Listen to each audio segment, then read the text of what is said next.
Hello दोस्तों, अगर आप इस चैनल पर नए हो तो प्लीज चैनल को सब्सक्राइब जरूर करें। और आप ये वीडियो कहां से देख रहे हो हमें कमेंट करके बताएं। चुड़ैल की कहानी। किसी गांव में रामू नाम का एक हलवाई रहता था। वह बहुत ही मेहनती और ईमानदार व्यक्ति था। उसके हाथ से बनाए मिठाई काफी स्वादिष्ट होते थे, जिस कारण से दूर दूर के लोग उसे अपने यहाँ कोई आयोजन होने पर मिठाई बनाने के लिए बुलाते थे। एक बार की बात है, उसके पास के गांव के मुखिया के यहाँ शादी का आयोजन था, जिसमें मिठाई बनाने के लिए रामू को बुलाया गया था। फिर रामू उस गांव में जाकर मुखिया के यहाँ मिठाई आदि सब अच्छे से बना देता है, जिसके बाद उस मुखिया ने उसके काम के बदले पैसे और ढेर सारे घर पर खाने के लिए मिठाई दिए, जिसे रामू एक गठरी बनाकर अपने गांव को वापस जाने लगा था, जो कि उसके गांव का रास्ता एक जंगल से होकर गुजरता था। जंगल काफी घना था और शाम भी हो गई थी। फिर धीरे धीरे रामू उस जंगल के रास्ते से जा रहा था कि अचानक से उसके सामने एक चुड़ैल प्रकट हुई, जिसे देखकर रामू बहुत ही डर गया और फिर डर के मारे उस चुड़ैल के सामने रुक गया। फिर इतने में चुड़ैल खूब जोर से हंसते हुए बोली, अच्छा हुआ इंसान जो तू आ गया, मैं कितने दिन से भूखी थी, अब तुम मेरा भोजन बनेगा। फिर डरते हुए रामू चुड़ैल से बोला, अगर आप मुझे खा लोगी तो फिर मैं कभी भी वापस अपने गांव नहीं जा सकूंगा, जिसके कारण लोग इस जंगल में आने से डरने लगेंगे। फिर लोग नहीं आएंगे तो फिर आपको हमेशा भूखा ही रहना पड़ेगा। इसके बदले अगर कुछ और भी खाने को दे तो।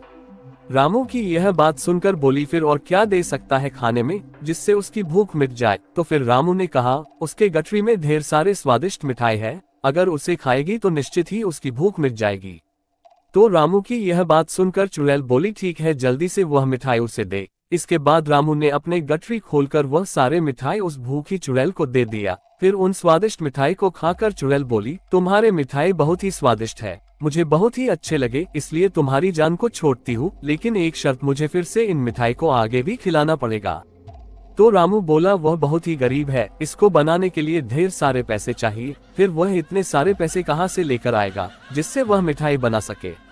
रामू की यह बात सुनकर चुड़ैल बोली, रुको, मैं तुम्हें सोने के सिक्के देती हूँ, तुम इन्हें बेचकर इन पैसों से मिठाई के सामान खरीदकर मिठाई बना लेना। इसके बाद वह चुड़ैल अपने उस पेड़ के गुफा में गई और ढेर सारे सोने के सिक्के लेकर आ गई, जिसे देखकर रामू दंग रह गया और फिर उस चुड़ैल से मिठाई लाने का वादा करके वापस अपने घर चला गया। इस तरह रामू अपने दिमाग से अपनी जान बचा लिया और यह सारी बातें अपनी पत्नी को बता दिया, जिसके बाद उसकी समझदार पत्नी ने उस जंगल में दोबारा जाने के लिए मना कर दिया। इस तरह उन मिले सोने के सिक्कों को बेचकर दोनों अपना खुशहाल जीवन व्यतीत करने लगे। लेकिन रामू और उसकी पत्नी की बातों को उसके घर पर दूध देने वाले ने पूरी बात सुन ली थी और फिर उस दूध वाले ने सोने के सिक्के और चुड़ैल वाली बात अपनी पत्नी को बता दिया। उस दूध वाले की पत्नी बहुत ही लालची स्वभाव की थी और बोली, ठीक है, आप भी उस जंगल में मिठाई लेकर जाना और उस चुड़ैल से उसके बदले सोने लेकर आना। फिर डरते डरते वह दूध वाला उस जंगल में जाने को तैयार हो गया। फिर अगले दिन वह दूध वाला ढेर सारी मिठाई लेकर उस जंगल में पहुंच गया, जहां उसकी मुलाकात उस चुड़ैल से हो गई। तो अपनी जान के बदले में उसने मिठाई को दे दिया। फिर उसके बदले उस चुड़ैल ने अपने पेड़ की गुफा से सोने के सिक्के लाकर उस दूध वाले को दे दिया। फिर सोने के सिक्के को पाकर दूध वाला काफी खुश हुआ था, जिसे देखकर दूध वाले की लालची पत्नी बोली, फिर से आप वहां जंगल में जाना, फिर जिस पेड़ की गुफा से सोने की सिक्के दिया है उस पेड़ को ही काटकर सारे सोने के सिक्के एक ही बार में ले आना। अपनी पत्नी के कहे गए दूध वाले ने ठीक वैसा ही किया, लेकिन पेड़ को काटते देखकर चुड़ैल बहुत ही क्रोधित हुई और फिर उसने उस दूध वाले का वही अंत कर दिया।